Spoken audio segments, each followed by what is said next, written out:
I hope you enjoy my stories. Instead of just clicking thumbs down, please comment and share how we can do better. If you do like our video, then please like and subscribe. A ticket to nowhere, an Alabama HOA nightmare. It was supposed to be a simple visit. A couple of hours catching up with an old friend, maybe a glass of wine, definitely some laughs.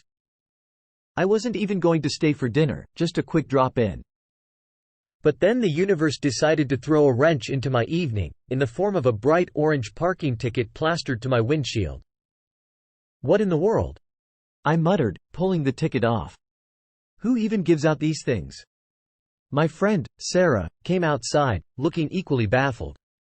I have no idea, I've never had this happen before. I've always parked on the street when people come over, she said, her voice strained. Is that even legal?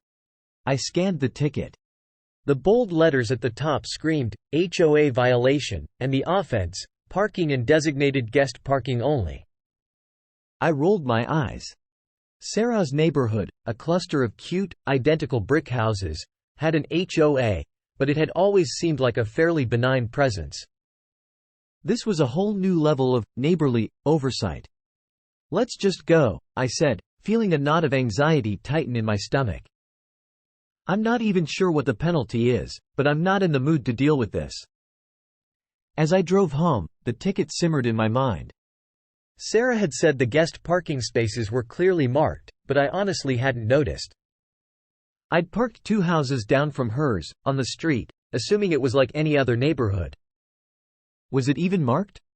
Sarah had asked, as I got ready to leave. I'm sure the HOA wouldn't be so intense about this, right? Right. That's what I told her, but even then, a tiny, niggling voice in my head whispered, doubt it. The next day, I called Sarah. Did you get a ticket too? I asked, expecting a relieved, nope. Instead, she sighed. No, but my neighbors did. Apparently, the HOA patrols the streets every night looking for violators. What? Every night? Who even does that? I was incredulous. Apparently, they're very serious about their parking rules. It's supposed to prevent outsiders from parking in the neighborhood and taking up the spaces. Outsiders? I scoffed. We're not exactly trying to take over their neighborhood. I'm just a visitor. Sarah chuckled nervously. I know. But it seems like they've been cracking down lately. Some people think they're just trying to flex their power. Days turned into weeks, and the anxiety about the ticket lingered. I'd never been a stickler for rules, and the idea of paying some fine to an HOA felt like a raw deal. I decided to do some research on Alabama's HOA laws. The internet offered a confusing maze of information. It was clear that HOAs had a lot of power, but how far that power extended when it came to non-residents like me was a gray area. Some sources said HOAs could only issue fines to residents. Others claimed they could levy fines on anyone within their boundaries.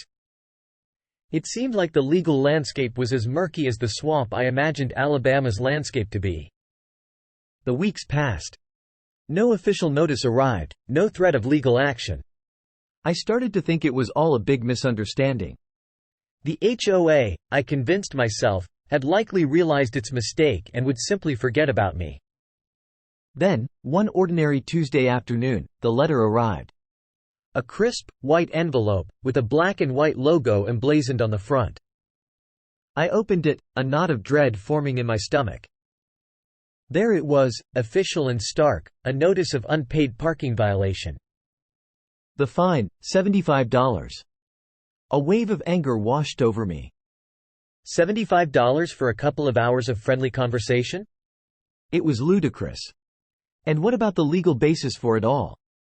I had parked on a public street, not in their designated guest parking, which, as far as I knew, wasn't even legally mandated. I called Sarah, my voice tense. They're sending me a notice, I said. I'm not paying it. This is ridiculous. I know, Sarah said, her voice weary. I'm so sorry this happened. It's just, the HOA has a lot of control here. They've been known to be ruthless. Ruthless. The word hung in the air between us, like a heavy shroud. It wasn't just the money that bothered me, but the principle. This was a blatant overreach of power, a violation of my basic right to park on a public street. I couldn't let them get away with it. The next step, I knew, was to find a lawyer. A quick search revealed a surprising number of Alabama lawyers specializing in HOA disputes. It seemed like these battles were common. One lawyer, a stern-faced woman named Ms. Henderson, agreed to meet with me. Ms. Henderson listened patiently as I recounted my ordeal.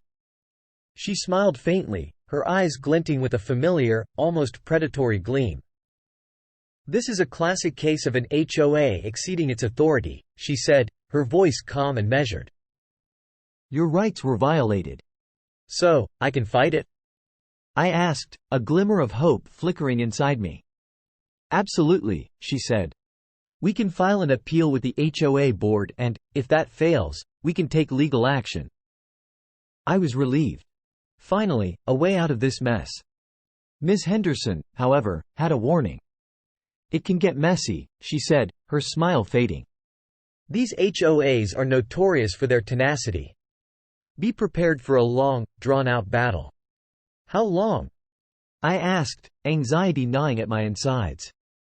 "Months, possibly years," she said. "They have deep pockets and they're not afraid to use them. They will exhaust all legal avenues to get their way." The idea of a years-long battle with an HOA was terrifying. But Ms. Henderson's words also ignited a fire in me. I wasn't going to be bullied. I wouldn't let them take my money or my rights. I was ready to fight. The fight was long and grueling. Ms. Henderson proved to be a formidable warrior, but the HOA was a relentless opponent. Their lawyers, a team of polished sharks, fought tooth and nail, citing obscure bylaws and demanding mountains of evidence. It dragged on for months, a constant drain on my energy and resources. My friends, even Sarah, urged me to settle. They pointed out the financial burden, the potential for even more legal fees, and the inevitable stress it would bring. But I couldn't give up. It wasn't just about the $75 fine anymore. It was about the principle, about asserting my rights against an overreaching power. Then, one day, Ms. Henderson called with news. The HOA had finally relented. They'd dropped the charges, but not before they'd subjected me to a year of legal wrangling, a mountain of paperwork, and countless sleepless nights. The victory felt bittersweet. I'd won, but at what cost? My life had been disrupted, my finances strained, and my faith in humanity shaken. The battle with the HOA had been brutal, leaving me exhausted and weary. I was thankful for Ms. Henderson's guidance, her unwavering commitment to justice, but I knew that I would never be the same. I had learned a harsh lesson about the hidden costs of living in a community governed by an HOA, and the lengths to which some will go to assert their control. And as for Sarah? Well, she'd moved. She said she couldn't take it anymore. I would ignore it. You're not part of the HOA. They don't know who you are. If they ask your friend if he knows the car, he can just say no. Might be a pain if they see you again, but most of an HOA's power comes from a homeowner becoming part of the HOA. You didn't do that. They're an HOA, not a municipality. Someone said, they have no access to registration data. Quote, that's entirely jurisdictional. In some areas, if I know the license plate, I can get the owner's information in a variety of ways. That said, an HOA ticket for a non-HOA member is legally unenforceable. You did not agree to the HOA terms. The road, unless deeded to the municipality, is private property, and the HOA has no legal authority to ticket third-party vehicles which are not owned by HOA members. Well, in the first place, all I see is a waste of money, and the only one profiting is the lawyers. It is a $70 fine. The question on whether it is legal is kinda moot. The HOA, when they got pushback, should have just said, okay, no fine. Perhaps they did not, so they could keep up the scheme of still fining others. For the person getting the fine, the initial lawyer visit would have cost more than the fine. I would have told the HOA to take me to court if that was a public road, which would have meant they have no jurisdiction to give any fines.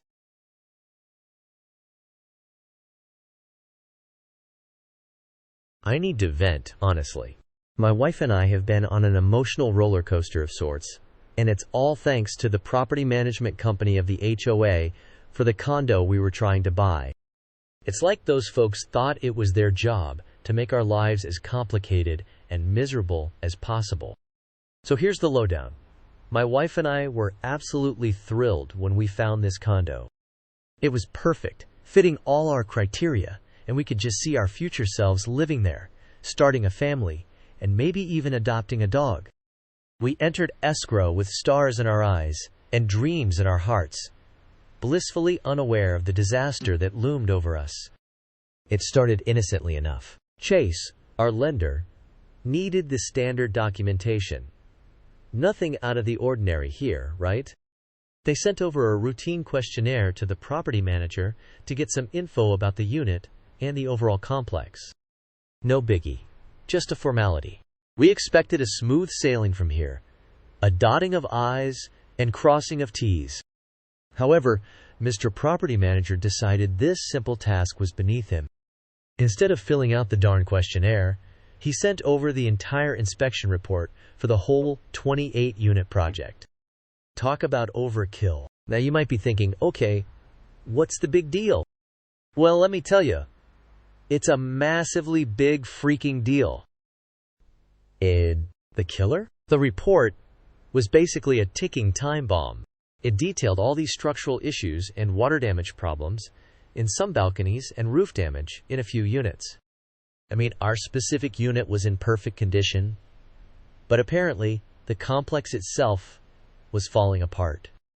Chase took one look at this horror story of a report and didn't just go, meh, whatever.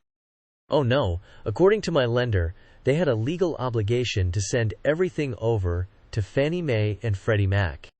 This is where things went from bad to a catastrophic, we're gonna need more wine tonight, kind of bad. Since Fannie and Freddie now had this damning document, the entire condo complex had basically been blacklisted. My lender explained to me in terms even a 5-year-old could understand. There was no way to get a loan on any of the 28 units until all the issues mentioned in the report were fully resolved. We're talking structural repairs here. This isn't some quick fix where you slap on a fresh coat of paint and call it a day. These repairs could take months, if not years, and who knows how much money. Just like that, our dream was slipping through our fingers. The seller, who happened to be a probate officer set to distribute the proceeds to beneficiaries, was on the verge of a meltdown too. They were not only losing their deal with us, but now they had to disclose all these issues to any future buyers. Basically, this meant they'd only be able to sell to a cash buyer, and let's face it, cash buyers don't come by every day, especially not for a property with a stack of problems like this. I remember the day everything fell apart vividly. I got a call from my lender, and the tone of her voice was enough to make my stomach drop. When she explained what happened, I was furious, positively boiling. This simple act of laziness by the property manager had not only destroyed our chances of buying the condo, but it had also screwed over the seller and likely every other owner in the complex who might have been considering selling. I called up the property manager, my frustration dripping through the phone. Why couldn't you just fill out the questionnaire? I demanded, not even bothering to hide my anger. The slimy excuse of a man on the other end was unapologetic. He hemmed and hawed and tried to argue that sending the full report was actually the more thorough course of action. I was actually speechless by his sheer incompetency. Needless to say, we had to cancel escrow on the condo. Our hopes and dreams of moving into that perfect place were crushed. We were back to square one, trudging through more listings, and starting the whole gut-wrenching process all over again. The ripple effects of this fiasco are still echoing. The seller is stuck, the distribution to the beneficiaries stalled indefinitely. Fellow would-be sellers in that complex are now in a bind, potentially unable to offload their properties, at least not without sacrificing a lot on the selling price. And us? We're left feeling jaded and just a tad bit paranoid. Every time we look at a new property now, my wife and I exchange nervous glances, worried about what hidden disasters could be lurking in the seemingly perfect walls. All because one property manager couldn't be bothered to do their job right. So here we are, back at the drawing board, feeling every bit the wiser, but also a lot wearier. Buying a home is supposed to be an exciting journey, but thanks to this ordeal, it's more like navigating a minefield. Here's hoping our next attempt goes much smoother, with no property managers from hell to mess things up. For now, all we can do is chalk it up to experience, keep our fingers crossed, and keep moving forward.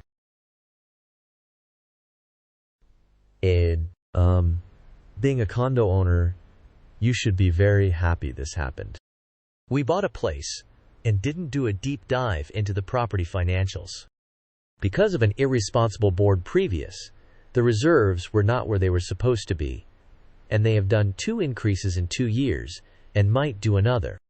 We went from $467 up to $975 a month in 2 years. And like I said, it may be going up more this summer.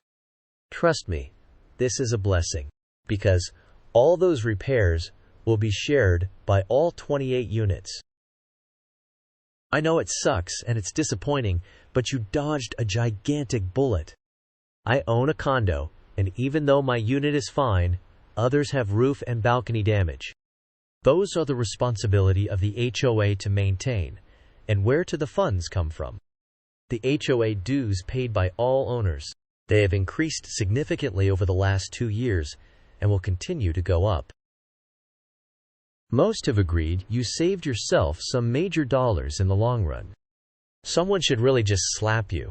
If I would have heard that, I would have more than gladly walked away. Seems the place isn't even finished yet, and it has structural problems. This would end up being a money pit from hell. Your unit was not affected yet, but that is not how condos work. You would have to pay a share of repairs every single time. Quit looking at condos and buy an old farm.